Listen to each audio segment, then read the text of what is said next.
How to remove YouTube account. Hey everybody, welcome back to the channel. In this video I'm going to guide you on how you can remove your YouTube account, so make sure to watch the video till the end. Now, removing YouTube account here means pretty simple, because if you're talking about you want to log out your YouTube account from the YouTube app, unfortunately, if you're using an Android phone, you won't be able to do that. Now, if you were using iPhone, you could tap on your profile picture from the top right, go to settings, you could tap on the profile picture from the top right, then you could go to this little option here, and then from this option, instead of choosing, you will find the option there that says use YouTube signed out.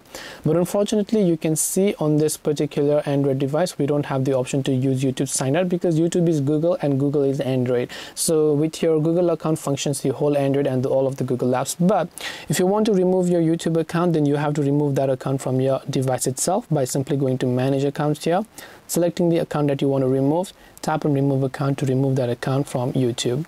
This is the only way to do it, unfortunately, if you're using an Android. Hope this video was helpful. If you have got any more questions, feel free to leave them down below. Thank you for watching till the very end of this tutorial, and see you soon in the next video.